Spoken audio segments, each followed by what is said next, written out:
Clark, and this is the final major assignment 2 for Edse 640. My lesson will be based on the case of Robert in assignment 9. Robert is an 8-year-old Caucasian boy who grew up in a stable household with 2 loving parents and is the only child. While most students in the 3rd grade are able to identify sight words easily, Robert's teacher noticed that his fluency is not at grade level because he's a word-by-word reader and does not read with proper tone or expression. Robert's teacher recommends an assessment to be done. He has noted that Robert's reading fluency is very slow, which makes comprehension difficult and causes problems for him to complete his work in the times allotted. The dynamic assessment process began when he was administered the Woodcock-Johnson test of cognitive ability and the Wechsler Individual Achievement Test.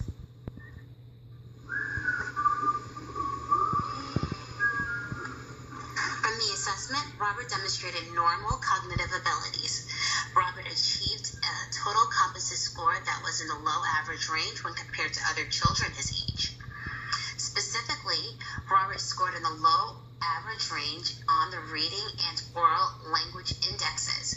Within the reading index, Robert experienced more difficulty on tests of phonological awareness, word recognition, and comprehension of read content. However, he demonstrated personal strength in the area of phonetic decoding. On the oral language index, Robert scored in the low average range, showing that he struggles with tasks that require him to match pictures with corresponding words or details, match topics, repeat sentences, and tell stories based on pictured events.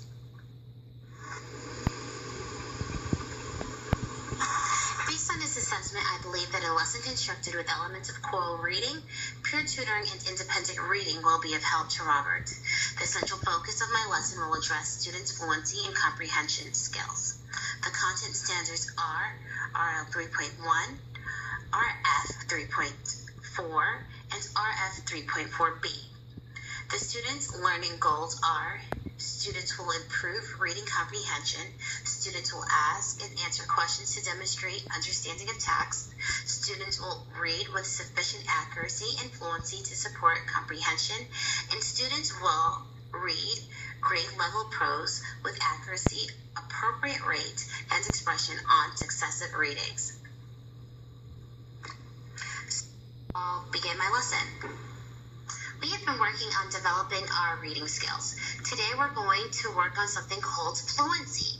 Fluency is when we can read words faster and smoother with more expression so that the stories that we're reading become more interesting.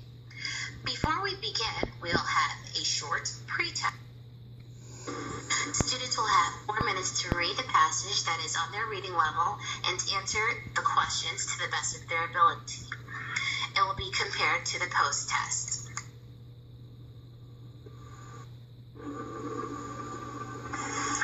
Now, we're going to practice reading fluency by reading a book.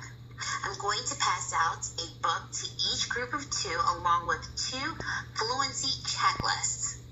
So let's take a brief look at the fluency checklist. The acronym is EARS: expression, accuracy, rate, and smoothness. I'll give you 2 minutes to review the checklist with your peers before we start our lesson.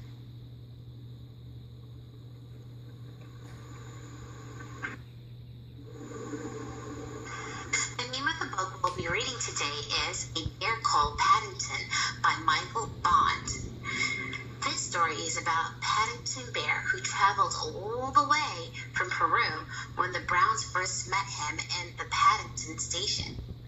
Since then, their lives have never been quite the same, for ordinary things become extraordinary when a bear called Paddington is involved. Let's read to see what adventures they will have with this lovable bear.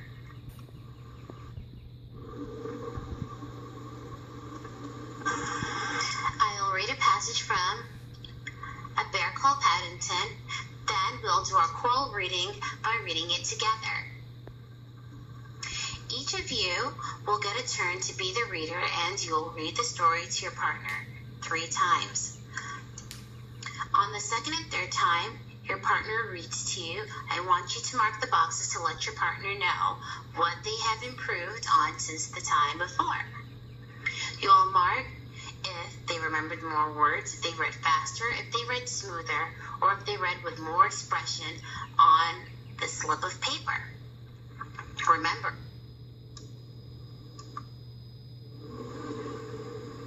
we're only going to say nice things to our partners. Let them know what they're doing better each time. For the assessment or post-test, as students are reading the books of their choice independently, call one child up at a time to my desk to do a read.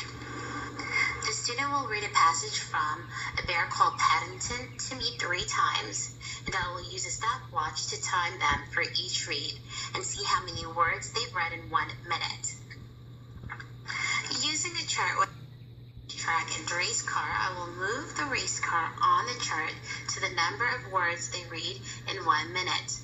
I will explain to them we want to try to get the race car to the finish line of the racetrack.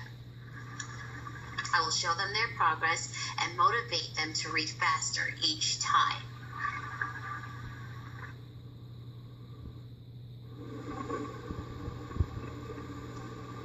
Chapter 1. Please look after this bear. Mr. and Mrs. Brown first met Paddington on a railway platform. In fact, that's how he came to have such an unusual name for a bear, for Paddington was the name of the station.